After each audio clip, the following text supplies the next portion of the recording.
Running behind. 2 slides. See, it's tricky. I don't think it needs to be that great. But just pictures. It's not that.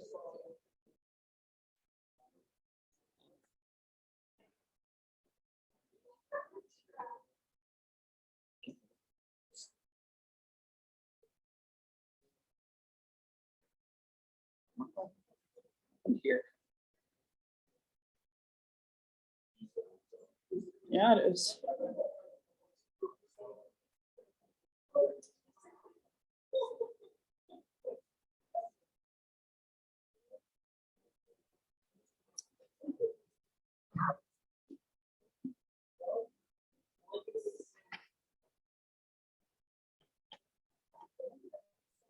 Do I need the blinds closed a little bit, do you think? Why don't you help me with that? Because it feels really hot in here.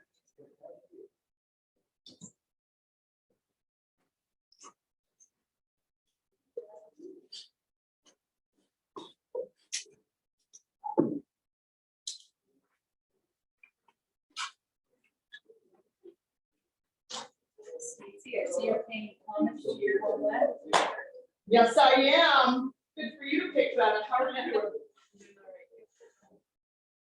Well, you know it is. I do teach. Technology. It keeps you humble, doesn't it? On your knees, please work. This is my mom. Yeah.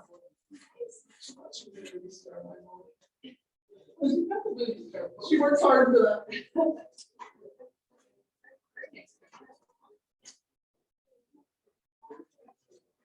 That's way better. Let's move these people over here. Let's move them on the other side, I think. Let's gonna push the presidency out of the way, but I bet they go out of the way too late. Not close. Well, all right. I don't know. Seems maybe they won't be able to see. Maybe you're right. Let's move those chairs. Listen, these are quite the eases. Quite the eases.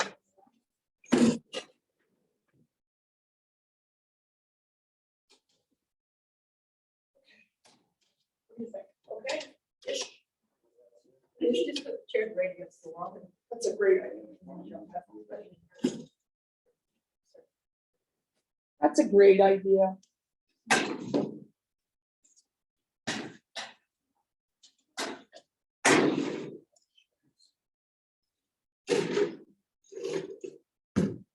Good job, buddy. Good job. Okay.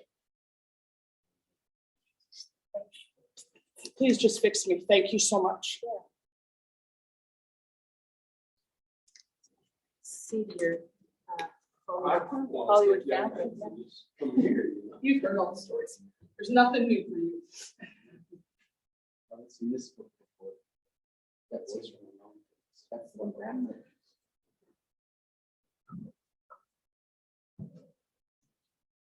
Okay, it is what it is. Thank you for your help, Rob.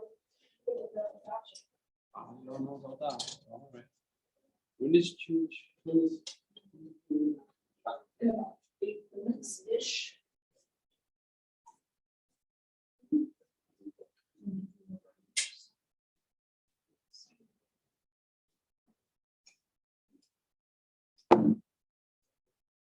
You didn't want to bring the complete history of Utah 4 volumes? I wanted to, but I didn't think you could carry it. Yeah.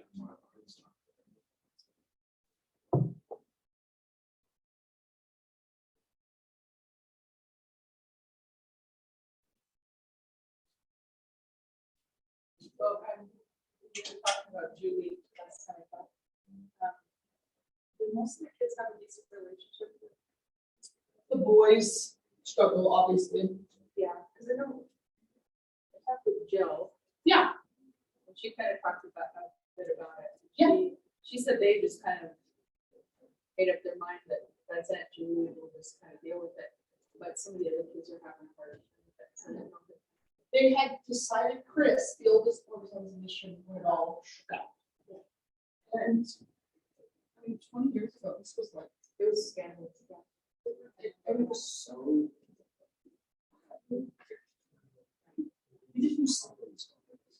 They decided not to sell presentation. Litigation upward. That was their choice, and you know, that was a lot to swallow for Chris. You know, of course. But Sandy, Julie's John's wife, is one of the most amazing people ever. Well, and she's kind of come to terms with it. Like, I think it would have been Totally. the hardest on her. Well, no, Of course. on all of them, but. Totally. But she's like got a friendship with him, and I think that. Oh, that's Christmas. Yeah. My parents were divorced. That's not how Christmas was at my house. It was very separate. She's got remarried. Yeah, and her new husband, it's not new, it's been 18 years, 19 years, whatever, it's been a long time. Yeah. He's welcomed Aunt Julie over, and his ex-wife, like, they really put a co-parenting and co-grandparenting first. That was not like that when I was a kid. No. We didn't want that sort of thing, right? I have a good friend who's separated from her husband and got lots of kids, and the children stay in the home and the parents leave. So it's his week, and she goes and stays with her parents. Your kids don't change. The parents do not. And you know, really, Stacey, at the end of the day, the kids didn't make that decision. They're just kind of a pawn spot in the middle. Totally there. Parents really need to think about that and Get over themselves. get over you. Right? It's really been quite an education for me. Yeah. Really, it has been. Yeah, like my sister's ex-husband, his dad was a good friend with John. And so we think it was bad times to spend a lot of time together. Yeah. So DK, just shut up, just shut up. Right. Yeah, I don't think anybody really saw that coming. I think if you sat them down and they started to tell you the signs that they saw, you could piece a few things together. But no. There seems to be a lot of issues coming. Life is hard right now. Right? It's just that you get in black and white on things. Well, And give people believe it.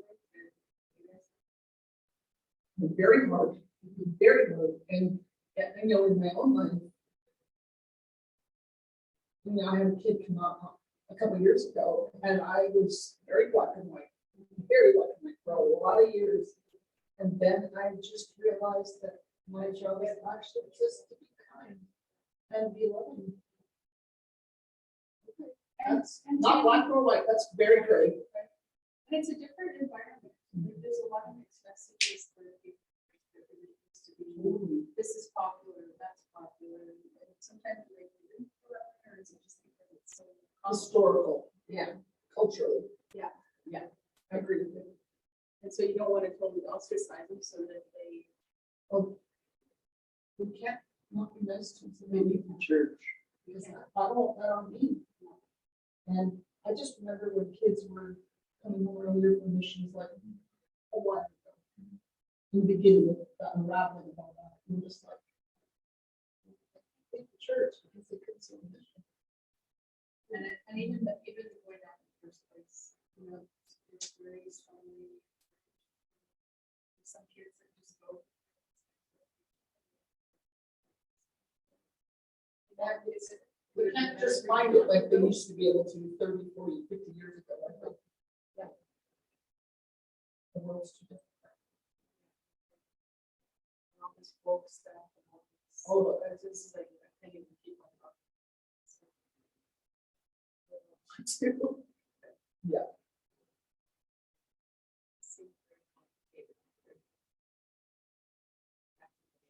Yeah, totally. And I'll tell you, the youth really. Because you're trying to figure out all these conflicting messages. Well, so the instantaneousness of the internet and the record of the internet, having a record of everything, you know, not good.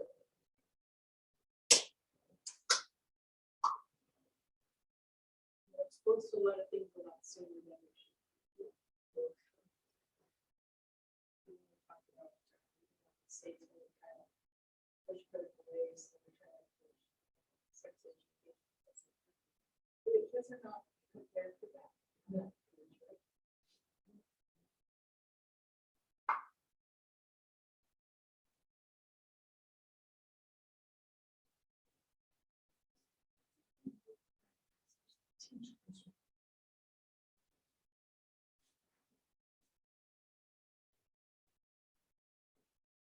United States, we want to. California.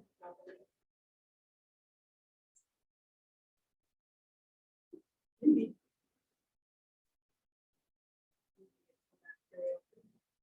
I was just back a couple weeks ago and WestJet now flies from Calgary right to the city I'm from. Sometimes pretty cheap, like I went $300 Canadian round trip. Nice. Which I was like, why am I not going more often? And I kind of made an alert that when WestJet has a sale to this location, they alert me, and I'm like, yeah.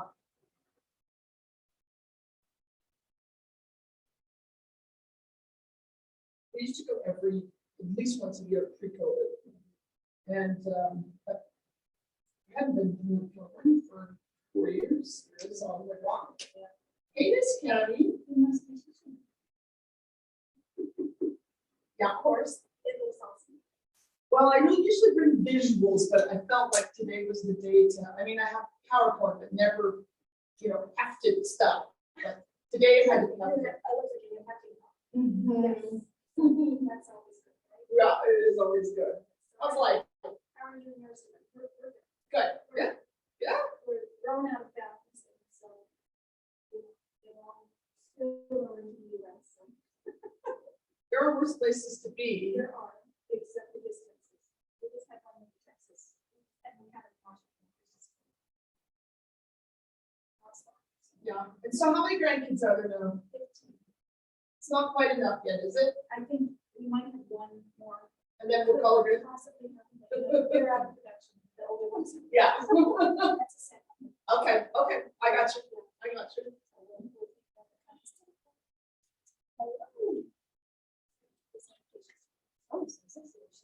She's a Yeah. It doesn't really matter, does it? It's gonna happen anyway. It's gonna happen anyway. Oh, thank you. And so We'll see how this is. We never know. You didn't see this.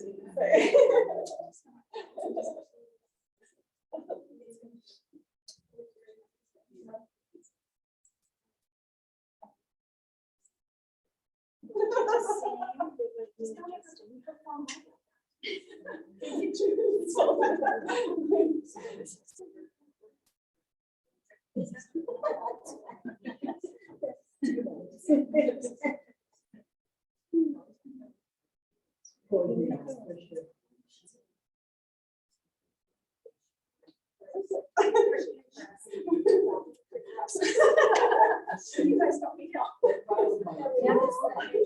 It's just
Oh, I thought I saw it.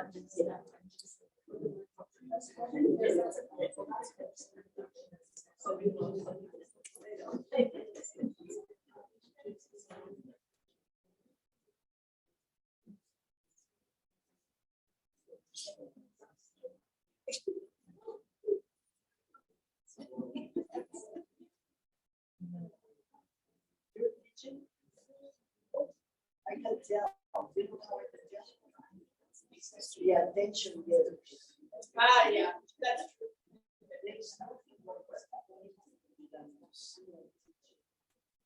Just strong in his hand. And just blah, blah, blah. We can take what we can get. He says, Children, you know, children. 90% of the time, 90%. Exactly. yes, yes, yes. Yes. Yes. We are for 17 minutes. They don't even think of things. Makes exactly worse. I know that. There is my cell phone.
Good morning, sisters. There's not very many of us today. Long weekend. No, that's true. That's true. That's why. And we don't have our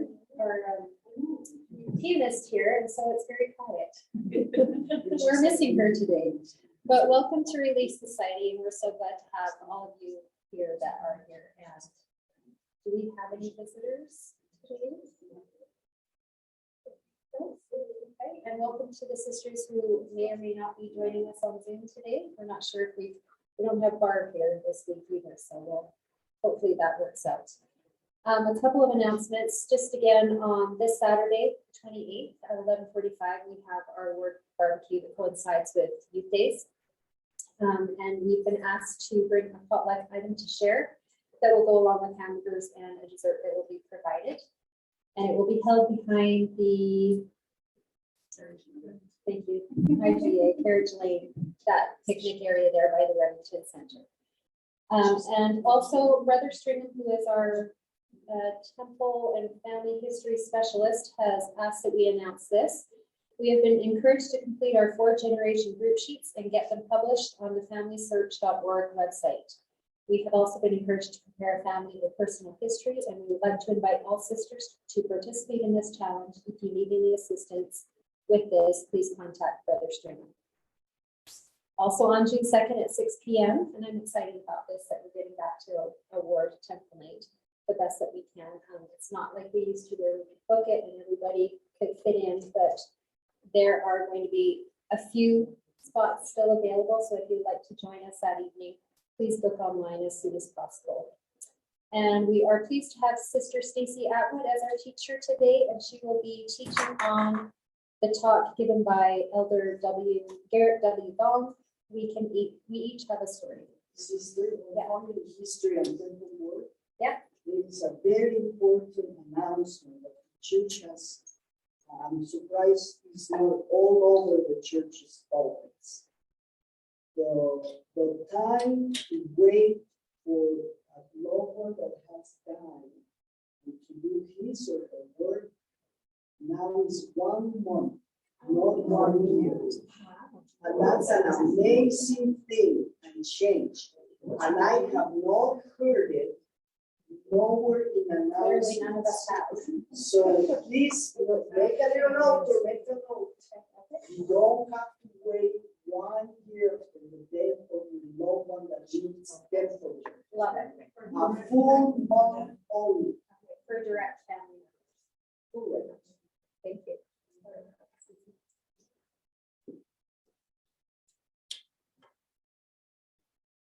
Hey, sisters.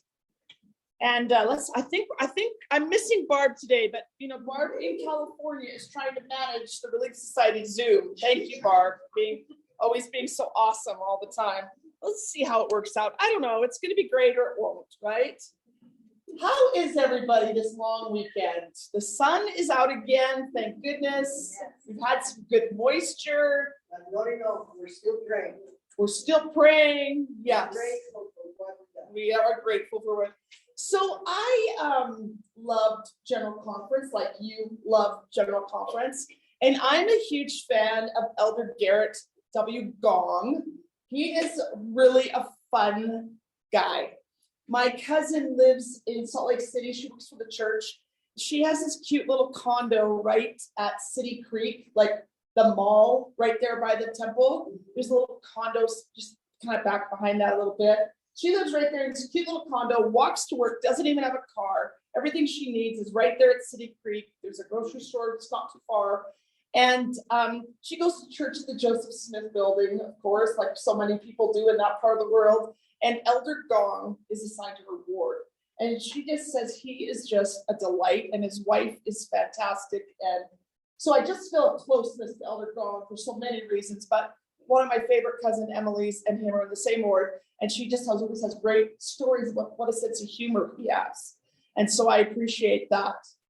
And I've really enjoyed this talk. I enjoyed it right from the get-go at conference. Like I woke up from my conference coma when I started hearing it. And I paid it, like I was engaged with it. And I've listened to it a couple times a day since General Conference. And honestly, every time I listen to it, another juicy tidbit comes out. This morning when I was listening to it, I was like, what? I haven't heard that in the 50 times I've listened to it. And so I really encourage each of you, when you have time and you have a desire, and I pray that you will have a desire to settle down with this talk and reread it, re-listen to it, however you enjoy conference talks, and soak this in. There is a lot to it. And I love that. And so he starts out, friends and brothers and sisters, he says, we each have a story. And a lot of us, we've all been together in the second ward or some ward for a lot of years. And we all kind of know our stories somewhat. And I've shared my story a lot of times up here. And I'm going to share a little more with you today. And I know that my story is awesome. I come from great pioneer lineage and history and stock. And most importantly is I know each of you have a story. And your story is just as awesome as mine. Different, but still just as awesome and just as important to share and to learn and to understand. So as we talk a little bit about this, we each have a story. I really liked what this is President Nelson's little tiny family. And he taught, this is the day that he was called the prophet, and they all gathered together. And he teaches us that living trees have roots and branches, and that we need to connect the roots and the branches of our living family tree. Now, I love all the gardening metaphors of the gospel. When I'm out weeding, I think about scriptures come to my mind and stories and things, and I listen to it. And, you know, how long does it take to let your garden all heck break loose in it and you've lost control, right? Am I right? I mean, not the sandbox across the street from me, because Jerry May sandbox is beautiful, isn't it? I don't believe it. They don't exist in the May garden over there. But in my yard, things happen. They must blow to me or something like that. So, I just got 55 little tree seedlings. I've lived on my property for almost 30 years. And I've taken out 10 trees in the 30 years. And as I'm sitting here, I lived on that property for 30 years. I've replaced the sod 3 times. I mean, I did a little renovation project a while ago. You might remember, lifted the house straight up, took the basement out, put a new basement on, put the house back on. But I have only planted 8 trees in 30 years. This is very sad. And I'm feeling like I need to course correct for the next 30 years. So I have just picked up 55 little tree seedlings. And I am excited to get those planted. And I'm watching their roots grow right now in my little greenhouse in buckets to get them strong enough to go to the backyard a little bit. So I have a connection with these roots of these trees. And I was thinking about, as I was working on the lesson this morning, I was thinking about the little weather incident we had a while ago when the wind blew and the trees flipped over. Do you all have a visual of that? I didn't get you a visual, but you all know and saw a tree, right, that was uprooted and fell over. In January, you mean? Yeah, whatever that was. Yeah, recently. That seems to be like every day in this area. Yeah, but that was a little more. I mean, Dave Payne woke me up at 5:30 and had me evacuate my house because the tree line had come down on the power and there were sparks. He was sure it was going to get bad fast. So we had to evacuate fast that day. And as we were out of our house and not really sure where to go and what to do, we drove around and counted 301 trees uprooted. And we never made it out to the cemetery or out of bounds, out a little bit, just in town. And you still have dreams of valuable trees? Yeah, I do. I do. I'm a dreamer. You know that. So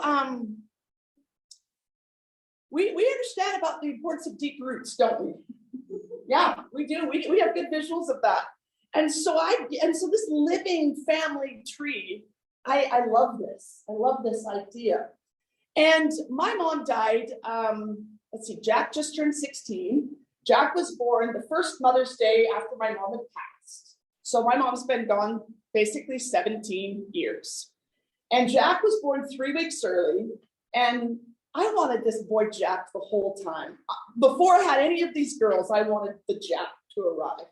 And every time I was pregnant, my mom was sure that Jack was finally coming. But Jack, my mom had to pass. My mom and Jack had to figure a few things out on the other side to get him lined up to come down. And so I had Jack 3 weeks early, but he arrived 3 days before Mother's Day. So that first Mother's Day without my mom, I got to hold this baby Jack I had been waiting for, which was pretty great. And my mom had bought a lot of clothes for baby Jack, even though he had not arrived yet prior to her passing, because she knew that Jack would one day arrive. And so without your mom, it just really sucks, right? Do you know what I mean? It just does. It doesn't matter. And I remember my mom was so sick with cancer, and the chemo was so hard on her. And I just said, listen, Mom, you don't need to keep fighting for me. You don't need to keep going through rounds and rounds of chemo and all the radiation and the collateral damage. You don't need to do that for me. And she got so mad at me. It was probably the most mad my mom has gotten at me. And the one I remember most of it because it was the last time I remember being really mad at me. And she could hardly speak. She was so weak and frail and sick. And she said, you need a mother. I need to keep fighting. And you know what? Boy, she's right. I need a mother. And thankfully, I've had great friends and mother-in-laws and aunts and people and members of the ward, neighbors who have helped me along the way course correct me as I have needed it and been my mom as I've needed it. And Darren lost his mom about 23 years ago. So here we are, we call ourselves orphans. We've had great stepmoms along the way, but we haven't had our moms to raise our kids and be grandparents. And that's challenging, don't you think? Yeah, it's very challenging. And so I have worked very hard to keep my mom's spirit very alive in my house. And when we clean the house like Mormor. That's Norwegian for mother's mother, like Mormor's coming. Because before my mom showed up, my house was scrubbed from every inch, from one end to the other. And my kids know when they're down on their hands and knees scrubbing, it's because Mormor, grandma's coming, and you need to scrub. And I'm not really sure my house has been cleaned since my mom died like that in a lot of years. But we scrub like Mormor's coming. That's a serious scrubbing. My mom's family is from Norway. My grandfather on my mom's side, my mom's dad, worked for the gardener. He was the gardener for the king of Norway at the royal palace. And I've told the story before, but I'll tell it to you quick here. So my mom has 4 sisters that were born in Norway. So my mom and 4 sisters born in Norway. And no boys born. And in the branch that they lived in Norway, there was no primary children except for my mom and her sisters. And so a missionary from Utah who was in Norway, and his family was a big ranching family, talked to his dad back in Salt Lake area and convinced his dad to sponsor my family. And my grandfather gave up the job at the royal palace. We sold everything we had, and they packed up to go to America. And this is this picture of my mom right here. This is my mom graduating from high school, Logan High School, and my mom, probably just before I was born. And we lived in California then, and my mom thought she was a movie star and wanted to be a movie star. So she really worked on her little movie star picture image, right? How you look is very important to my mom. This is my mom's passport. And my mom came to America. She arrived in Ellis Island on her 10th birthday. What a birthday present. They didn't speak any language, and they had this crazy Norwegian, heavy, thick accent. And they were on the boat for 3 weeks. And they vomited off the side of the boat every day. They were so sick. They couldn't eat anything on the boat. And my 3 weeks. My grandmother miscarried on the boat. And my mom, they lived in a very small, tiny little town in Norway. And very simple life Norway was. And my mom said that when she got on the boat, these boat attendants, like a flight attendant, but the boat stewards, were the most gorgeous women she had ever seen. They wore red pump high heels. She fell in love with red shoes. She said they had this navy blue pleated skirt and they had the brass buttons on their blouses. They had sort of bib collars and they wore some sort of a hat. But these red shoes made quite an impression on my mom. And she loved, these were the most gorgeous women she had ever seen in her life, she thought, on the boat. They get off the boat and they're at Ellis Island and they have to weave all through Ellis Island. And at Ellis Island, there's a plaque that says, the Henry Dietrich Ingebretson family arrives, and the lists all of the children. And that's up at Ellis Island. And I can remember going to Ellis Island as a kid and having my mom remember what it was like to be 10 years old, to stand in lines, to get stamps of passports, to not speak the language, to have all of their luggage with them. And how scared they must have been. And then they had to get from Ellis Island to Penn Station, and that was it, with your luggage and 5 little girls and all of this, not very far, but still far enough.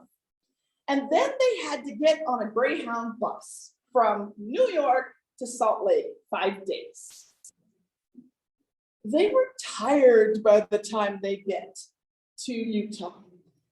And in Norway, they weren't super well off, but a job with the king was a good job. They had a good wage and a good life and a good farm in Norway. And they all lived in what my mom and my aunts described as a chicken coop that the rancher had made over to a house. It was one room and it was horrible. And they didn't live there very long until they got the documentation figured out. And then my grandpa decided they would go to Logan, and he got a job at the Logan Temple as the groundskeeper. And this is where 2 more children are born, and this is where my mom goes to school, and they live until there's talk of a temple being built in Los Angeles. And then my grandpa loads everybody up again and moves them to California, where he gets a job at the LA Temple as the groundskeeper. This is how I, the kind of California girl, is positioned to be in California at the time. Okay, so that's that story a little bit. But I have another side of the story, another side of my family, which just as great and amazing ancestry. So you would know that I, being from California, been here 30 years, I'm an immigrant to California, to Canada. I'm an immigrant to Cardston. I'm a permanent resident immigrant here. My mom is an immigrant to the United States of America. So I descend from pioneer stock and an immigrant family. So we know about roots and trees. So this is my 7th generation band chart. And I appreciate that you can't see it, neither can I. But I want to tell you a little bit about it. So here I am, and on this half is my dad's side, and of course this side is my mom's side. And I did, a couple years ago, Darren and I did Ancestry DNA, and I am like 51% Scandinavian, and 49.5 or 48.5 England. Like there is no, Emma took a look at it, she goes, there is no diversity. You are white. You are white.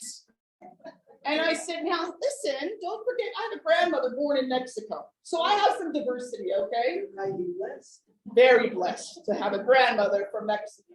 Okay. So this, my Norwegian side, goes back. And my grandfather, Henry, was a gardener, landscaper.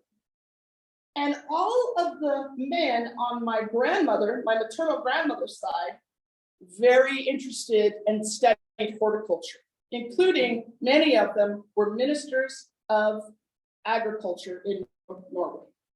And one of the family was so frustrated farming, ranching, gardening, growing anything in Norway that they packed up and moved to the south of France because the weather is so much better there than life in Norway to garden.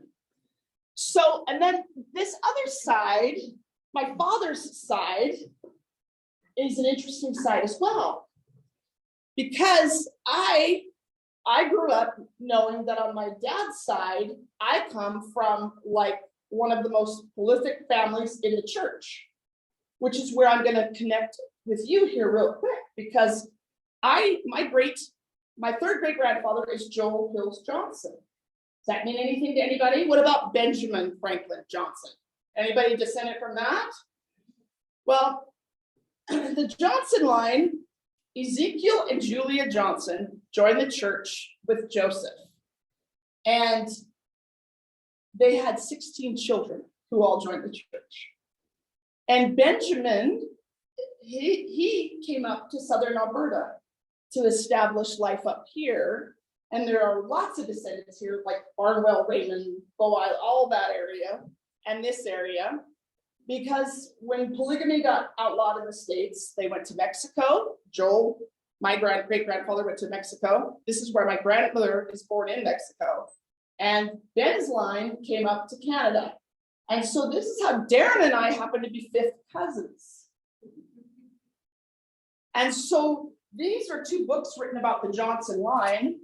And this is the book my grandmother wrote on my grandfather, on her grandfather, her great-grandfather, Joel Hills Johnson. Joel was patriarch in Nauvoo. Joel was in the prophet's house when the word of wisdom revelation was revealed. And he was a smoker, and he was a spitter, and he spat. And when that revelation came through, he quit. And he stayed away from all that. And his testimony of the word of wisdom revelation was powerful. I just reread it and I was like, wow, I did not remember that story. This book right here is on the life of Benjamin Franklin Johnson. This is Darren's line. And these two men were brothers. They are one of the 16 children. This family goes to Mexico, Arizona, and California. This family goes to Barnwell and southern Alberta. Together, there's 16 kids in this line, and first cousins marry first cousins marry first cousins. And me and Darren descend from 4 of the 16 because they all married first cousins, first cousins, first cousins. You see why the DNA gets messy and mental health gets messy too when you start messing with the DNA. Anyway, okay. So yeah, this is Julia Hills, the mother of the 16. So these are the 16, and these are all amazing pioneers in the history of the church. And you can read about them on the Doctrine and Covenants, and they were good heroes of the gospel. And Joel, my lineage, he settled Arizona, southern Utah, and lives, his family descended from southern Utah. And then the Benjamin line, that's where Darren's family's from, came up here to escape polygamy. So right over here, these are my grandparents. And that's my gran, Louise, and my grandfather, Reed. And those pictures hang over my desk at home. I have been going to BYUI online for 5 years as I try and work full time and do everything else I try and do. And my grandmother believed in education, very important. She had a master's degree. She was a school teacher. She was the first female principal of the Los Angeles County school system. And when she retired from being a teacher and a principal, she worked for the division, the district of Los Angeles County. They sent her all over the world to set up schools. So her home was beautifully decorated with the most interesting artifacts from Mongolia and the Congo and all over the place. And as kids, I spent a lot of time with my grandmother, 1 month every single summer from the time I was brand new until I graduated from high school, and then I moved in with her. So my gram, as I called her, huge influence on my life. And her husband, Reed, died before my parents were engaged and died before I was born, my parents were married.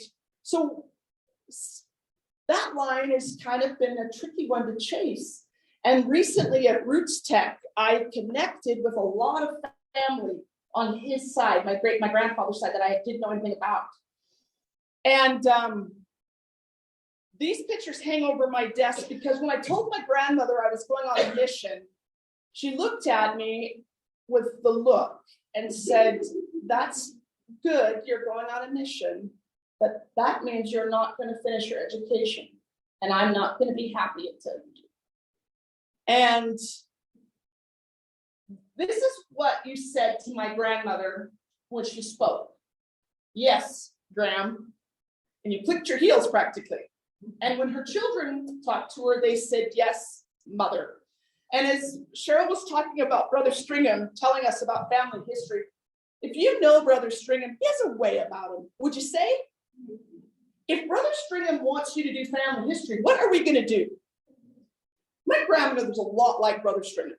Brother Stringham was my home teacher for a lot of years. And I know Jack came home and he's like, "Oh, in young men's, I had to do this family history thing." I'm like, because Brother Stringham told the young men leaders, "We will do family history." And do you know what people say to Brother Stringham?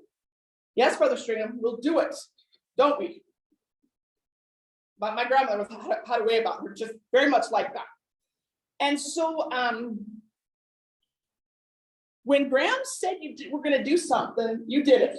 And when I lived with her, when I was going to college, so my freshman year of college, high school, I graduated from high school, I moved in with my grandmother. She built this study on her house for me and proofed all my papers, read all my papers, washed all my clothes, fed me like seriously 3 meals, beautiful a day, perfect glass of milk, the whole thing. And all I had to do was do a little yard work for her. And I have this memory of being like in the prime of my life at 19, strong. I played 4 years of high school soccer. I played 4 years of high school softball. I was on the softball team at the university. Like I was in the best shape of my life, okay? And I can remember leaning against something at my grand's house with a shovel or rake in my hand. And it's hot in the desert. It's 100 and something. And I have a sombrero on and I'm tired. And I'm thinking, this 86-year-old woman is going to kill me. She is working me to death. And I just remember saying, suck it up, princess, and get back out there because you don't want Graham mad at you. And Graham worked me to death. And my brother and I, so my parents divorced when the marriage was really over before they ever conceived me. And they were officially divorced when I was 6 months old. And so here my dad is in 68, 69, having to deal with what does he do with me and my brother, who's 10 years older, when we spend the summers with him, because that was a custody agreement, summers with my dad. And my dad always worked 3 jobs. So what does he do with us? So he ships us up to Graham's house for a month every summer. So we had a month of summer camps and all of these busy things. And we had a month at Graham's house. And my grandmother would have this list of things we were going to accomplish the whole summer while we were there. She loved to make a plan, and every day she would review the plan with you. Today, we are going to deep water, because in the desert, that's how you water is deep, slow water. You just can't spray things too hot. And we had to, my grandma thought it was great fun for us to go gather rocks for her yard. And she would drive her Buick out into the desert, pop the trunk, and my brother and I would haul these rocks until the Buick drove out of like this. And then we would haul them and she would have them mapped out. And my grandma sharpened her pencils with a knife and she loved graph paper. And she always had it. She had these great drawers and filing cabinets of all this school supplies because of course she was a teacher for 40 years or whatever. And she would, with graph paper, map out where every plant would go, where every rock would go. Graham had a plan for everything. I liked it. It made me know exactly what the story was. So I always feel better when we have a plan and we know what we're going to do. And when I have my kids, especially Jack outside working in the yard with me, I have like 97 projects on the go in the backyard at all times. And sometimes I have to sit Jack down and say, I just want you to see like 10 projects out so you can see why we have to do this, this, and this, because it's going to make this. And Jack has learned it's just easier if he says, yes, mom, and comes out and does exactly what he's supposed to. And sometimes he wants the vision, and sometimes he just knows it's going to work out. And I've learned that from my grandmother. Okay, so here's the pictures of my grandmother. Now, I think this is really an important picture. That's my grandma on this left, and that's her best friend, who is her cousin and her aunt, because the Johnsons did a lot of weird things with cousins getting married, okay? Red shoes. Red shoes. That's the car that these women bought. This is late 20s, 1927 or something like that. No husband in the picture yet. 2 women wearing pants. This is like unheard of back then. They bought a car. They were school teachers. They bought a car, and they lived in Southern California, and they liked to go to San Francisco on the weekends and play. So they would drive. It's like saying you're going to drive from here to Edmonton every weekend to play and then come back to go to work every. So that's what they did. And my grandmother taught me from the time I was little that women in our family are strong women. We can do anything. We can be well educated. We can work hard. We can have testimonies of the gospel. We serve. We teach. We love. We nurture. We are powerful. So I just grew up with this. This is my DNA. This is who I come from.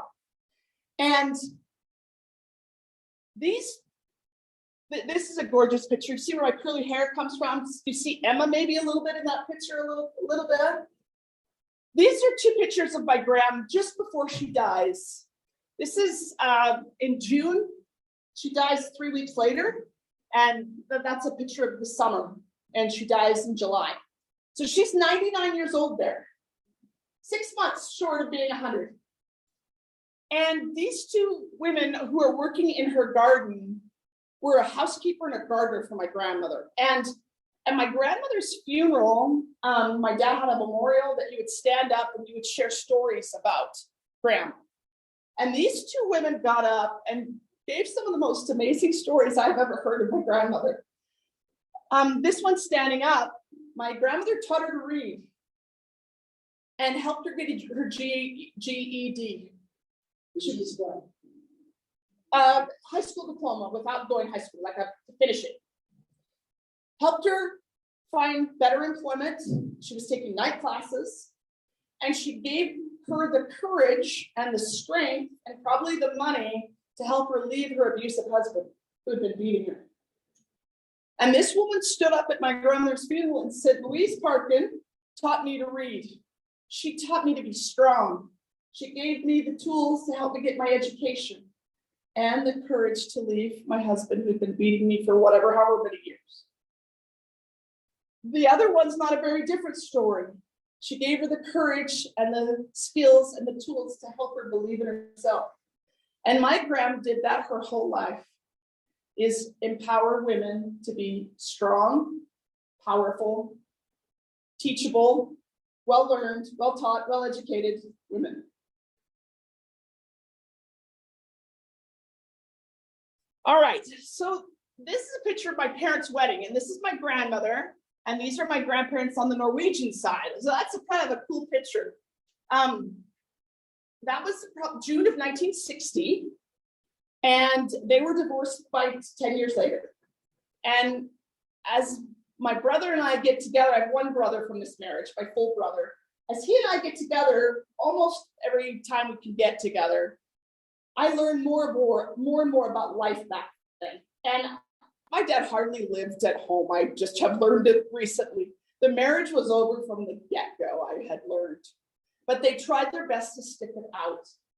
And when I moved up to Canada 30 years ago, I was living at my dad's house with my stepmom and my dad. And my dad is a fantastic cook, and he was making my favorite thing is his waffles are like, I can't describe the greatness of my father's waffles. They are incredible. So I was having like my final dinner, breakfast at home before I got on the airplane to come up here. And then the family would come later for the wedding. And my dad told me this story. And at this time, I'm 23 years old. I'm a return missionary. I'm about to immigrate and move to Canada and get married. And I do not appreciate this story at all. As a matter of fact, I'm furious about it. And it's not till probably 20 years later do I understand what my dad meant, what he was saying to me. And what he said was, Stacey, if you need me to stop your wedding, I will. Because when I walked into the LA temple the day I married your mom, the Spirit told me I should not be here. I should not be getting married. But his mom had paid for everything. There was a huge party afterwards. A lot of money had been spent. And he did not have the courage to say no to this. And I was really mad about that story. But it wasn't until I had my kids a little older that I understand what he was really saying. What he was really saying is, hey, if this is not right, I've got your back, and I'm not afraid to stop a wedding now. Pretty good message. Pretty good message. So, Stacey, who is your paternal grandfather? paternal grandfather died in 1959. Very sad. Very sad. Very sad story. Yeah.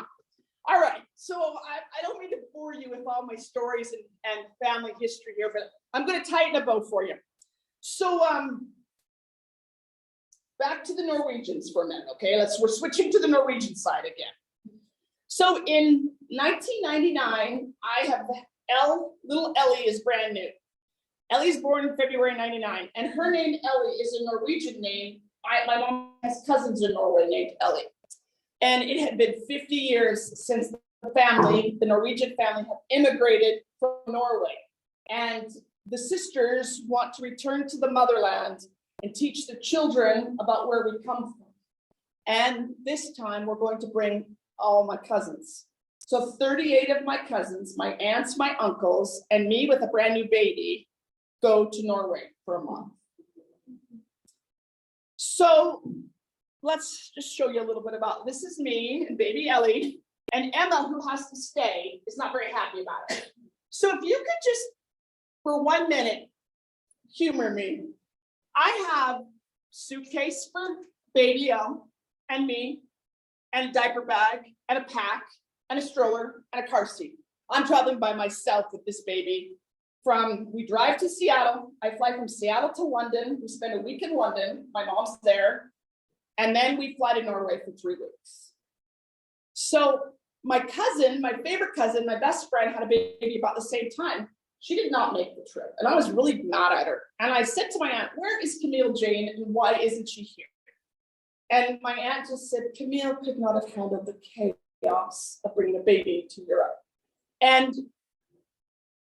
it was a lot of chaos to bring all that to Europe. It was.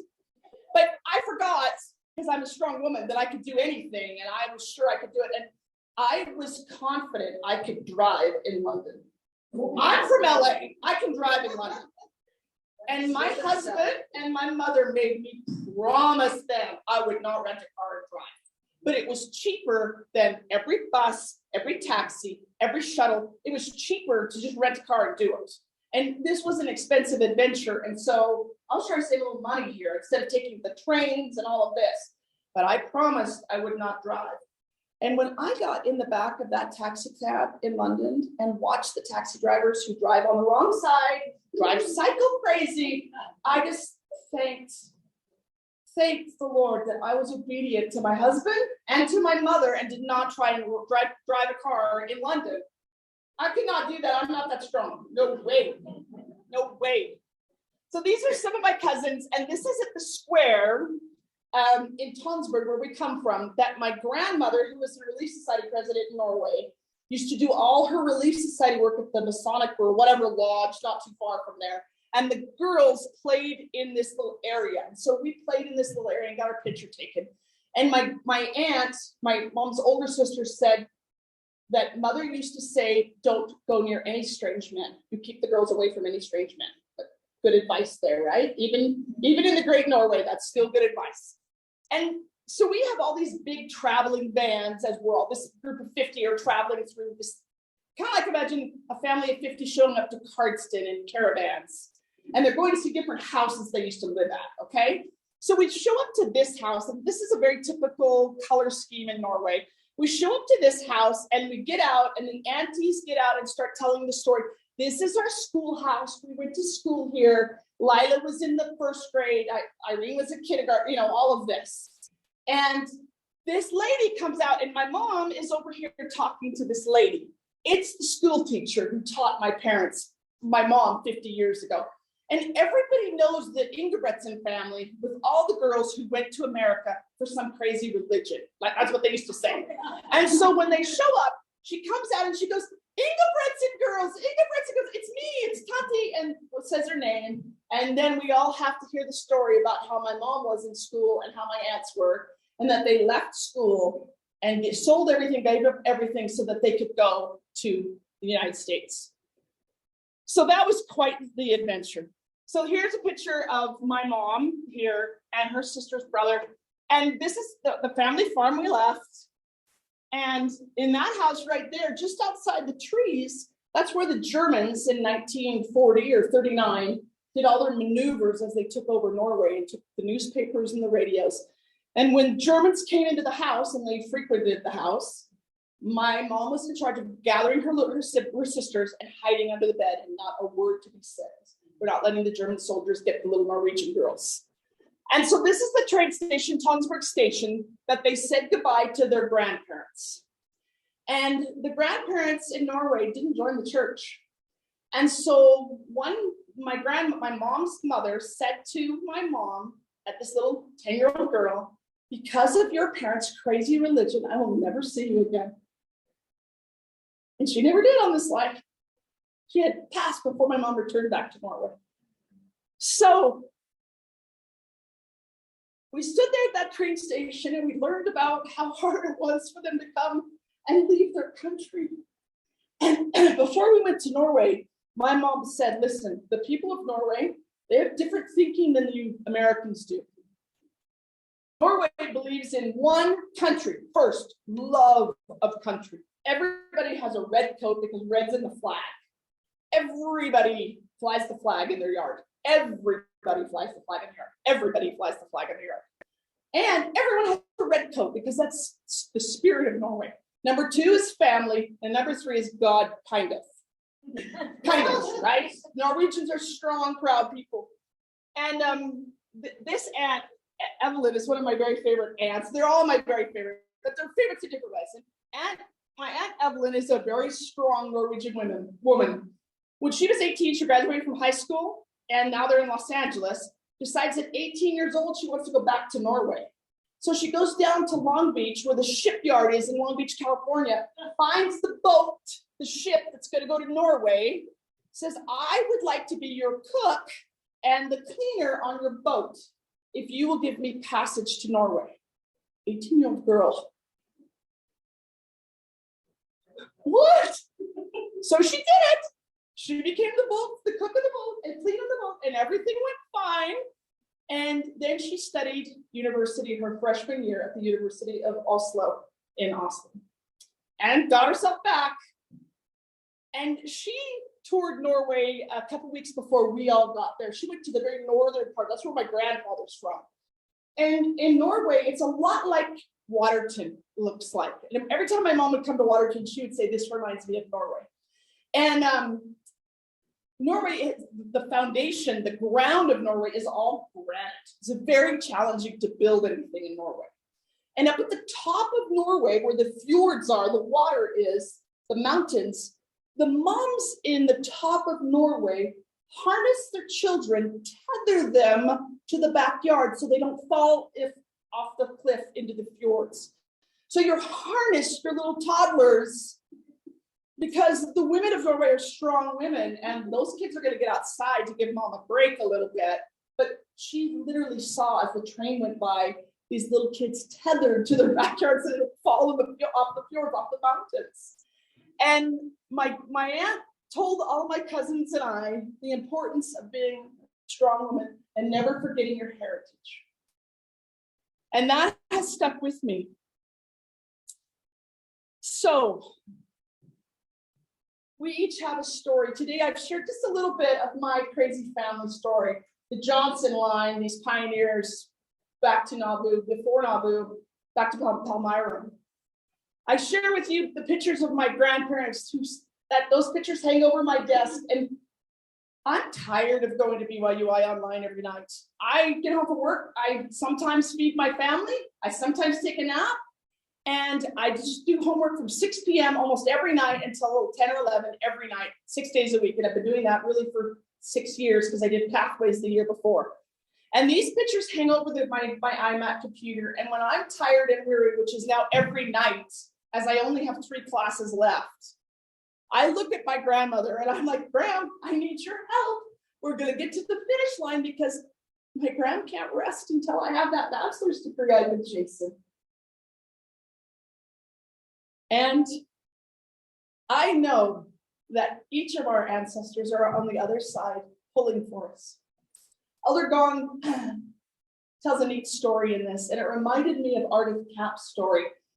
I was Young Women's president the first time when Art of Cap was just put in, like the same week, Art of Cap comes to be the temple matron, and I get put in as Young Women's president for the second ward. And so I find Sister Cap, who was my, like the Young Women's general leader when I was a young woman, and I'm like, the real reason why you're back in Cardston area is not because president is the president, is because I just became Young Women's president. I need your help. And every week she tutored me on how the Young Women's program came to be. I have journals I've written sitting in the temple, in the cafeteria, as artists would share with me how it all came to pass. And one of the things she did to our young women is she came to Standards Night or New Beginnings or one of those things. And she grabbed a young woman and she put her arm around it and she says, imagine I'm your mom. So imagine I have one of my kids here, one of my girls. I'm your mom. I want you to obey the gospel. I want you to live your life, be happy. That's easy to imagine. You can vision that. I need you to be a strong woman because you come from strong women. Now I'll go one generation farther. The grandchildren that I'm going to have that are not here yet in the pre-existence, they need my kids to be strong, smart, love the gospel, stay close to the gospel, marry the covenant if they can, and if they can't, repent and get there when they can. Because that generation that hasn't come to earth yet needs strong parents. Now, one more generation back. My great-grandchildren, what will things look like then? Imagine what they need their parents to be like. And their grandparents to be the influence my grandmother was in my life. Now take it the other direction. My mom needs me not to forget my ancestry, the greatness that I come from. To live the gospel, my mom's family gave everything they had so that I could live a block away from the temple and raise my family in the Cardston second ward with a strong and undeniable testimony of the gospel. Sisters, her mom needed her to be strong. My great grandmother was strong, powerful, pioneer stock. Raise your children in the gospel with the faith, just like Joseph's mom did with that Bible. And here's these generations that we are obligated to. And Elder Gong talks about that. Please, when you have time, read this lesson. Remember, we each have a story. And just as great as my story is, you have a story. And what I love about this lesson is he talks about that if family isn't your happy place, we have the church, we have community. Lots of people are our family. I testify that God lives, that Jesus is the Christ, my older brother, your older brother. That Joseph Smith is a prophet of God. And that Russell and Wilson is a prophet. And our leader today, how grateful I am in the name of Jesus Christ. Amen.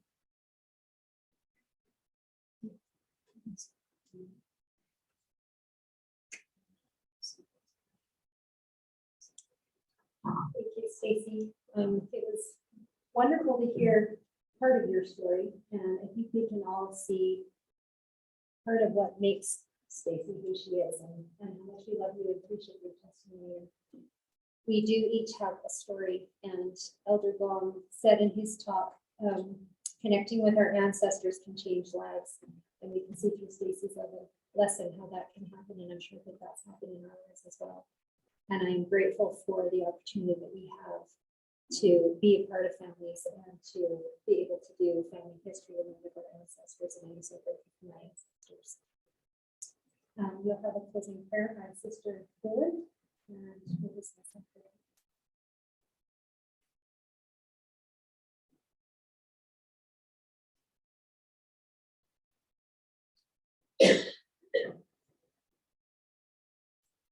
Our loving Father in heaven,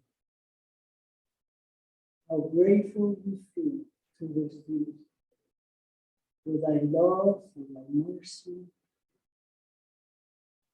for everything that thou hast blessed us with. Especially, we are grateful, Father, for our Savior Jesus Christ, who atoned for our sins, sacrifice everything so that we can be resurrected. And one day, we so desire, be exalted in thy celestial world. We thank thee for the privilege of being members of thy church, the only one, with thy power and thy authority to do everything that entitles us to be more fit for thy presence. Father, we thank you for this beautiful building. Thank you for the privilege of coming here and be partakers of thy revelations, of thy lessons, according to the Holy Ghost. Father, we love our Savior. We are asking you this time to bless each one of us, to never forget our duty as members of our church, and to our descendants, and to our ancestors too. Please make us more aware of the importance of doing for saving ordinances in thy time, so that we can all be together in the celestial realm. Father, bless us with the desire and the commitment to follow more closely, to follow our Savior, to emulate his example, given with love and perfection. Father, we thank you for all the privileges and blessings which thou hast given to each one of us, as individuals and as a church. Once again, Father, we love you. We love our Son, thy Son, Jesus Christ, our Savior. And we say this prayer of love and thanks in the sacred name of Jesus Christ.